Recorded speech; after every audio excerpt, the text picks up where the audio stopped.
Queria que vocês abrissem em Jó 1, capítulo 1, versículos 6 ao 8, por favor. Primeiro eu vou me apresentar, eu sou a Lívia, filha do Gilson, e eu faço parte do apoio do Hangar. Em Jó 1, do 6 ao 8, diz: Um dia, quando os anjos vieram prestar contas ao Eterno, Satanás, o acusador, veio com eles. O Eterno olhou para Satanás e perguntou: Por onde você andou? Satanás respondeu ao Eterno: Andei por toda parte para ver como estavam as coisas na terra. O Eterno disse a Satanás: Você notou meu servo Jó? Não há ninguém como ele, honesto e leal à sua palavra, totalmente consagrado a Deus e que odeia a maldade. Deus, aqui, ele conhecia Jó. E, por conhecer Jó, ele sabia que Jó era um homem honesto. Uma pessoa honesta, ela é uma pessoa íntegra. Integridade, se você for pesquisar no dicionário, vai parecer que integridade é algo inteiro, completo, reto, exato, inatacável. Então, aqui Deus diz que Jó era um homem dedicado a ele, inatacável e devoto a Deus. Então, Deus sabia quem era Jó e sabia tudo aquilo que Jó sentia, fazia para ele. Mais para frente, vai contando a história de Jó, como ele perdeu tudo. E em Jó capítulo 42, versículo 5 ao 6, Jó fala que... Eu vou ler. Agora confesso, antes eu ouvi falar a teu respeito, mas agora te conheço, pois vi com os meus próprios olhos. Por isso retiro tudo que disse, sou miserável e me arrependo profundamente, perdoa-me. Jó, ele não conhecia Deus de ter intimidade, ele só conhecia de ouvir falar. Então, mesmo só de ouvir falar quem era Deus, todos os princípios que foram colocados, mesmo assim, já seguiu. Em momento algum, ele amaldiçoou a Deus. Ele amaldiçoou até o dia do nascimento, mas ele, em momento algum, falou: Nossa, Senhor, a culpa é sua. Em momento algum. E agora eu faço uma pergunta. Quantos aqui teriam a mesma coragem de Jó? Teriam feito o que Jó fez? Porque Jó perdeu tudo. Perdeu os filhos, perdeu família, os filhos no caso, perdeu dinheiro, perdeu gado, perdeu servos, e mesmo assim, ele nunca amaldiçoou a Deus. E depois de Jó perder tudo, ele fala aqui que ele passou a conhecer, de ouvir falar. Em algumas versões falam que eu passei a conhecer, de ouvir falar e contigo andar. Então, Jó, ele chegou num nível de intimidade com Deus que ele começou a andar com Deus. Um pouco antes, no 41, Deus conversa com Jó.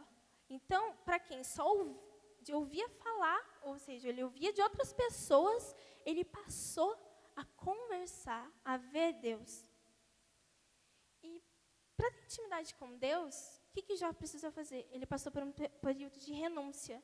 Ele precisou renunciar à família, precisou renunciar aos servos, precisou renunciar à saúde. Então, ele perdeu tudo isso para atingir esse nível de maturidade. Atingir o nível de intimidade com Deus que só adquire conforme o tempo. Então, a gente está disposto a renunciar coisas na nossa vida para atingir esse nível de intimidade com Deus? Eu confesso, é muito difícil. Porque tem coisas que eu gosto. E, me fazem ficar longe de Deus. Mas eu gosto. Eu estou afim de renunciar a isso, porque é fácil. Vou renunciar a algo que eu não gosto. Fácil. Porque você já não gosta daquilo. Não, você tem que renunciar àquilo que te afasta de Deus, porque é aquilo que você gosta. Por isso que te afasta. Aquilo que toma seu tempo mais do que estar na presença de Deus. Queria que vocês abrissem em Mateus, capítulo 7, versículo 21 a 23.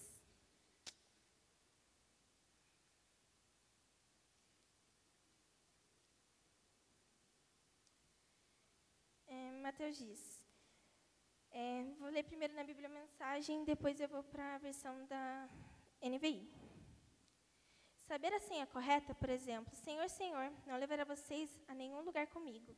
O que se requer é obediência, é fazer o que meu Pai deseja. Posso até ver a cena, no juízo final, milhares vindo em minha direção e se justificando. Senhor, nós pregamos a mensagem, expulsamos demônios e todos diziam que nossos projetos eram patrocinados por Deus. Sabe o que eu vou responder? Vocês perderam a oportunidade. Tudo que fizeram foi para virarem celebridades. Vocês não me impressionam nem um pouco, fora daqui. Na NVI, é uma versão que eu gosto mais. Diz, nem todo aquele que me diz, Senhor, Senhor, entrará no reino dos céus, mas apenas aquele que faz a vontade de meu Pai que está nos céus. Muitos me dirão naquele dia, Senhor, Senhor, não profetizamos no teu nome? Em teu nome não expulsamos demônios e não realizamos milagres? Então eu direi claramente, nunca os conheci, afaste de mim vocês que praticam o mal. Qual que será o nível de renúncia dessas pessoas? Porque, será que elas estão renunciando a uma coisa que elas não ligam muito? Porque Deus não conhece elas. Elas podem ter feito muitas coisas em nome do Senhor, mas qual delas foi realmente da vontade de Deus? É muito fácil a gente expulsar demônio, pregar a palavra na nossa zona de conforto. É simples, porque você domina aquele ambiente. Mas e quando a gente sai daquela zona de conforto? É fácil? Não é. Muitas vezes a gente precisa sair da nossa zona de conforto, ou seja, renunciar a algumas coisas para que façamos aquilo que Deus quer que a gente faça. Não é simples. Vou lá na igreja, oro para algumas pessoas, tá tudo bem. Ok, isso é importante. Mas quando que você vai fazer aquilo que Deus te chamou? Porque você não vai estar na sua zona de conforto, você vai estar num lugar totalmente diferente. Será que a gente está realmente disposto a renunciar a algumas coisas? Será que a gente está realmente disposto a sair da nossa zona de conforto? Porque, eu confesso, eu não gosto. Para vocês terem noção, eu estar aqui já é uma renúncia. Porque eu não gosto de falar em público. Eu não gosto de falar em público. Não é uma coisa minha, mas Deus tem me colocado nesse ambiente. Agora eu vou ler Gálatas, mas não precisa abrir, não. Gálatas 6,17, ele diz uma coisa que eu gosto bastante. Ele diz assim, Paulo que escreveu, né? Então, Paulo diz, francamente, não quero mais ser incomodado com essas disputas. Tenho coisas mais importantes para fazer, como viver a fé com seriedade. Trago em meu corpo as cicatrizes de meu trabalho por Jesus. Na versão King James, ele diz, quando ao restante, ninguém tem autoridade para questionar-me, pois trago em meu corpo as marcas que pertencem a Jesus. Então, que cicatrizes, que marcas a gente está carregando? Será que a gente está carregando as marcas do pecado, as marcas de Jesus? O que a gente está carregando? Então, aqui Paulo ele fala que a gente vai precisar morrer para a gente, para viver para Ele. Viver para Deus não é fácil, porque é renúncia, só renúncia. Então, a renúncia ela tem que se tornar um hábito diário, ou seja, então, 3 horas na frente da televisão. Quanto tempo você ajoelhou, entrou no secreto e falou com Deus? Então, é uma renúncia. E falando um pouco de marcas, Jó, ele precisou passar por tudo aquilo. Então, aquilo deixou marcas em seu corpo. Até quando ele perdeu a saúde, ele ficou com feridas no corpo. Então, aquilo deixou marcas. E essas marcas fizeram com que ele passasse de só ouvir para caminhar com Deus. E agora, trazendo para tabernáculo fala do noivo vindo buscar a noiva.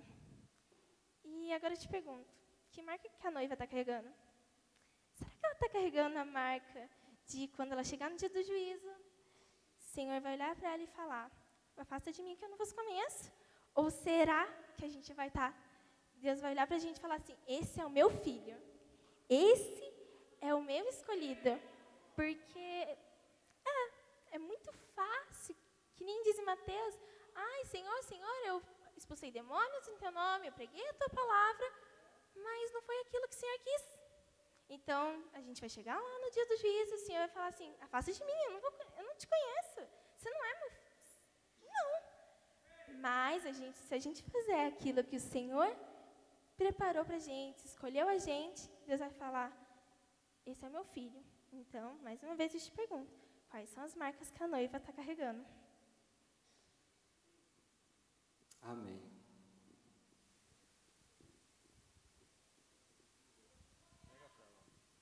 Amém. Amados, como a Lívia acabou de falar sobre Jó, ele conhecia muitas coisas das Escrituras, mas até então não tinha conhecido face a face. Porque a gente pode até estudar, saber muitas coisas de Jesus, sem ao menos ter conhecido Ele. E o que é esse conhecimento? É relacionamento, é intimidade. Nós estamos no mês aqui, que a palavra diz, que o AP liberou, que é um mês de renovarmos as esperanças no noivo, mas só conhece o noivo quem tem intimidade, quem tem relacionamento. No natural, antes de você casar, você fica noivo. Isso cria um relacionamento, cria uma relação de intimidade. E é isso que faz a diferença. E esse relacionamento é criado dia a dia, não é no estalar de dedos. O seu nível de intimidade com o Senhor, com o noivo, depende do seu nível de relacionamento diário. É isso que vai medir o seu nível de intimidade. Se nós estamos no mês de renovar a esperança no noivo, beleza, eu tenho que renovar. Mas o que eu estou fazendo para buscar esse nível de intimidade? O quanto eu estou buscando? A palavra do Senhor em Tiago, capítulo 4, verso 8 diz: chegai-vos a Deus e Ele... Como que eu vou querer que o Senhor esteja junto comigo se eu não vou atrás dele, se eu não quero Ele? O primeiro mandamento diz: amar a Deus sobre todas as coisas. Isso não é para enaltecer o grande ego do eu sou, não. Isso é para nos preservar. Ele não precisa ser enaltecido para o ego dele, não. Mas nós precisamos enaltecê-lo para que isso se torne uma verdade na nossa vida. Para que isso venha como verdade para a gente. Porque se eu não fizer isso, tudo que me rouba o tempo me afasta dele. Eu passo a amar tudo que me rouba o tempo. Tudo aquilo que eu gosto. Mas quando eu decidi seguir o noivo, eu decidi negar a mim mesmo. Não é isso que a palavra diz? E o que eu estou fazendo? Ou vocês vão querer passar o que Jó passou? Será que aguenta segurar o rojão? Nós estamos em plena festa de tabernáculos. Tabernáculos também fala disso, da intimidade, da busca pela presença do Senhor, dele estar no meio de nós. Ele está aqui, a tenda está armada, Ele está aqui. Mas o quanto nós viemos aqui para buscar esse Deus? O quanto nós viemos aqui para buscá-lo? Ou viemos aqui só para comer as comidas diferentes que estão ali fora? Não. E isso também não é só na festa, é no dia a dia. Um tempo atrás, nós estávamos num congresso, lá em Londrina, e Deus falou comigo sobre isso, sobre o tabernáculo de Davi, que nada mais é, que era só uma simples tenda, onde o mais importante era a presença que estava lá dentro. Não precisou de um tabernáculo de Moisés, onde os artesãos fizeram coisas magníficas, não precisou de um templo de Salomão, que tinha toda aquela pompa de riqueza, não. Era uma simples tenda, onde o mais importante estava lá dentro. É isso que o Senhor me falou nesse congresso, de levantar um altar para Ele, de armar a tenda para Ele. E é isso, voltando de lá, ainda lá em Londrina, compartilhei essa palavra com a Andréia, liguei para a Naira, falei com a Naira também, a gente voltou de lá, nós começamos a fazer isso. No nosso estúdio lá, toda quinta-feira, assim, a cada 15 dias, nós levantamos essa tenda para o Senhor. Esse projeto a gente até deu o nome de o Centro da Tenda. porque o que importava é o que estava no centro da tenda. É um lugar onde a gente tem um tempo de busca por essa intimidade.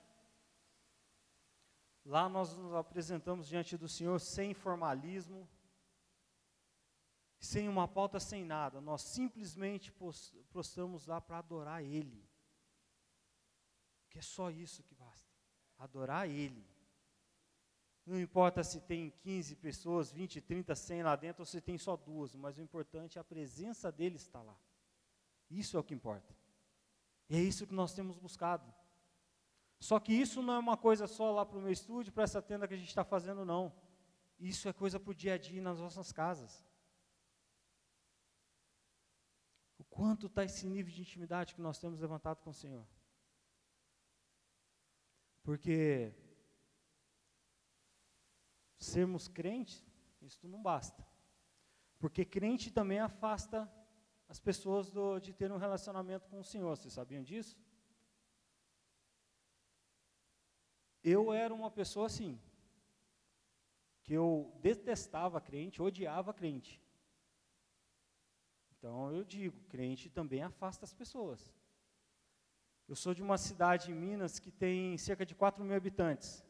Então lá tinha católica, é no sul de Minas aqui.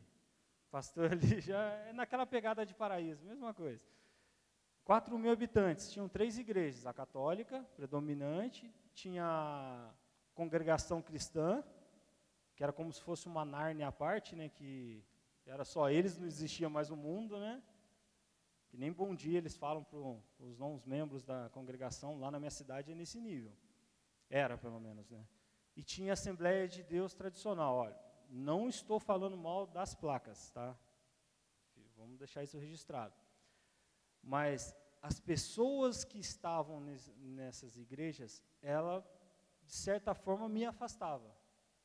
E afastava muitos dos meus amigos, muita gente que eu conhecia. Por quê? Eles se jogavam, os escolhidos, o supra-sumo, as quartas pessoas da Trindade. E nós, não, nós íamos direto para o inferno. Era nesse nível na minha cidade. Os filhos lá que estudavam com a gente na escola não podiam conversar com ninguém que não fosse da igreja. Era proibido, não podia jogar bola, não podia sair, nada, era proibido. Isso, de certa forma, criou essa repulsa que eu tinha contra crente. Pô, os caras se julgam tão importantes, tão melhores que nós, quem são eles para julgar? Se a própria palavra diz que é o justo juiz, é só ele. Então, quem é o homem para me julgar? Isso me afastava. Eu tinha aversão à igreja, eu tinha aversão a crente. Até que um dia, um filho de um pastor de uma Assembleia Madureira, que é uma com as doutrinas mais tradicionais.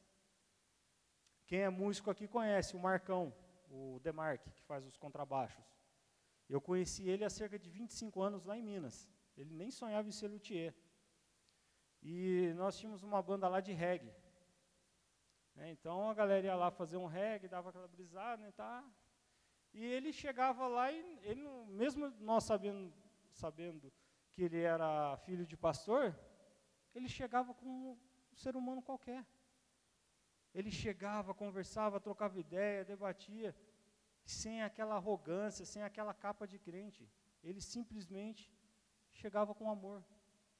Isso começou a quebrar esse preconceito que eu tinha contra a igreja. Porque um cara, filho de um pastor, de uma assembleia tradicional, era gente como eu. Ele sabia conversar, estar ali com a gente, não se corrompia, não participava do que a gente fazia, não cantava as músicas que a gente cantava, não, mas ele estava ali para conversar. Isso começou a quebrar essa barreira que nós tínhamos, não só eu, mas o pessoal da banda também tinha contra crente. Na época ele ainda me deu já faz tempo, um VHS do acústico da oficina. Até então eu nunca tinha escutado uma música cristã. Não era só a época, né? Ah, tá, cara de pau. Ele me apresentou essas coisas, ele pegou e me deu essa música, esse VHS, e eu comecei a assistir. E a primeira música era o Juninho cantando a música, ó Deus, tu és Meu Deus forte, a minha fortaleza. Cara, eu gostei daquilo. Tá vendo? Não precisou ele chegar e despejar a palavra na minha cara, falar um monte, apontar o dedo, não. Ele simplesmente chegou com amor. Ele simplesmente me deu uma VHS, assiste aí, cara, você gosta de música, os caras são bons. Foi o suficiente. Depois disso ele me mostrou Kadosh, Atos 2, Novo Som, foi mostrando mais coisas. Isso quebrou o meu preconceito. Isso fez com que eu voltasse a me aproximar do noivo. Eu tinha muito pouco contato com, assim, nesse âmbito, com a tia Cida, com a Dani, porque eles sempre estiveram na igreja, né? Como a gente morava longe, tinha pouco contato.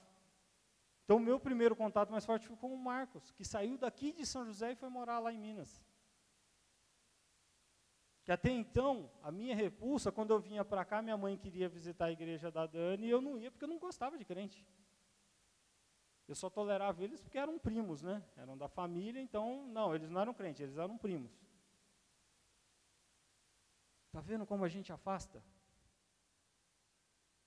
Agora, quantas pessoas nós afastamos do noivo?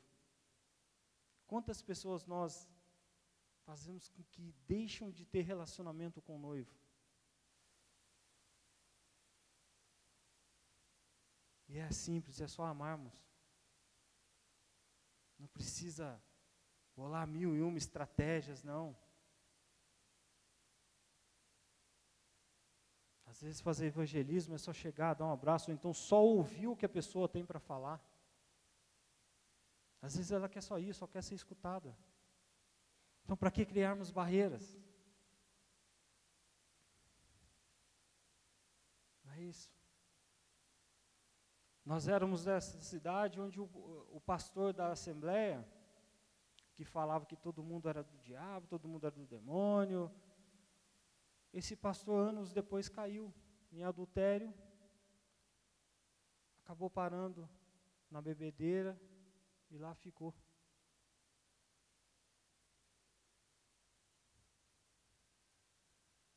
Não estou julgando nenhum tipo de placa ou de igreja, não, irmãos. Eu sei que eu também falho, às vezes, na hora de levar a palavra do Senhor. Isso é para a gente. Não é para o prédio, não é para a placa, não é para a estrutura. É para a gente. Nós somos a igreja. Nós somos a noiva. Se nós estamos aqui dentro, não buscamos conhecê-lo, porque falta intimidade, como que nós vamos apresentar esse noivo para quem não conhece?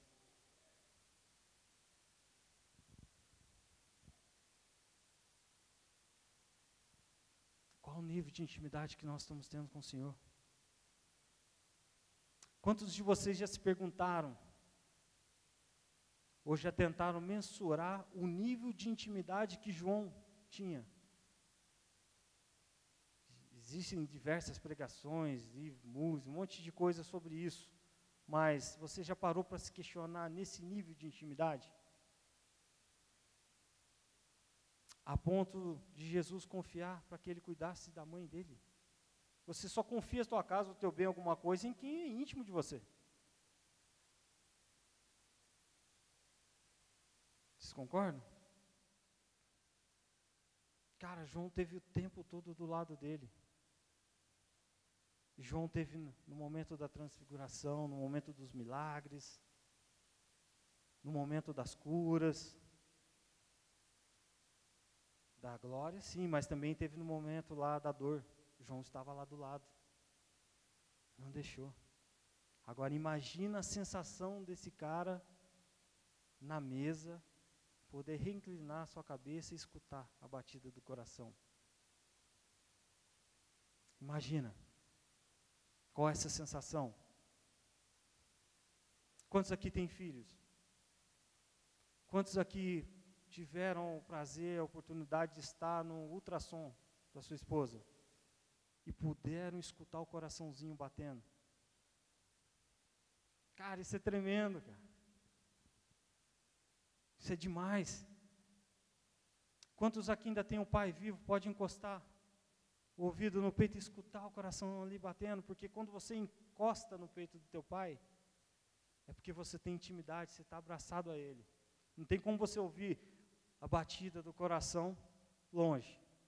Não, para você ouvir, você tem que estar junto. Vocês concordam comigo? Quantos tiveram essa oportunidade nessa semana de fazer isso com quem você gosta? Às vezes a correria do dia a dia é a nossa muleta para dizer que não deu tempo, que não deu certo. Mas a gente tem tempo para tantas coisas, para as mídias sociais, para a internet, para a TV, para os jogos. Aí falta tempo para estar na presença do Pai, né? Isso aqui também fala do tema que o Hangar está tratando ao longo desse mês, que é lugar secreto, é intimidade. É o lugar onde você pode se prostrar, o lugar onde você pode se chegar e ter aquele tempo com o Senhor, de encostar no peito e sentir isso.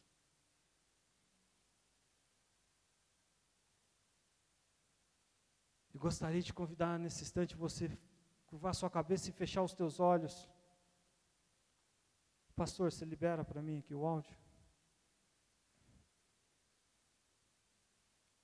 Gostaria de fazer um exercício com vocês, que vocês fechassem os olhos e só prestassem atenção no som.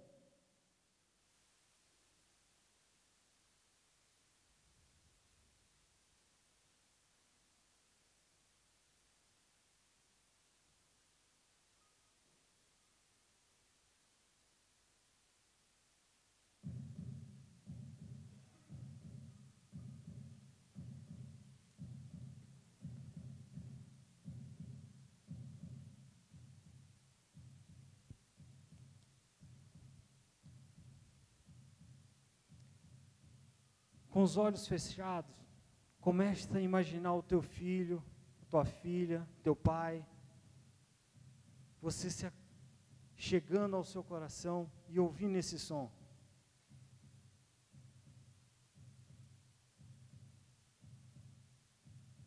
Comece a pensar, se você não faz isso ou não fez, o que você sentiria nesse momento?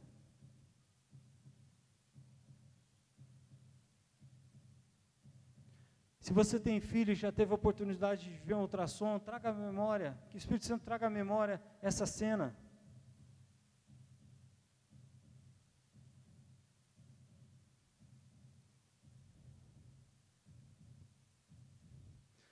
Porque o grande problema é que às vezes nós estamos correndo tanto atrás das coisas do Senhor, correndo tanto atrás de conhecimento, que a única coisa que a gente consegue é só isso, o coração disparar, mas é o nosso. Porque esse é o nosso coração disparado, que nós só estamos correndo no dia a dia atrás das coisas do Senhor, mas não em intimidade com o Senhor. E quando nós vamos chegando mais próximos do Senhor, o nosso coração vai se alinhando ao do Senhor. E ele vai entrando em sintonia.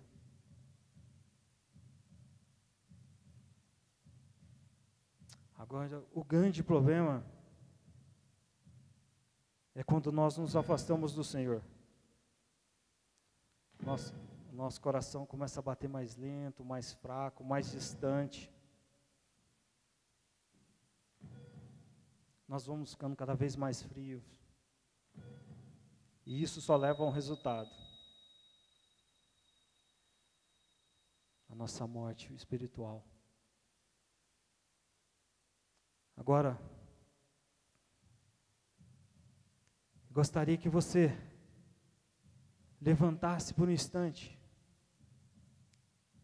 e usasse desse templo, desse tabernáculo estabelecido aqui, que Jesus está aqui, tabernaculando entre nós, e começasse agora o teu tempo de intimidade com o Senhor.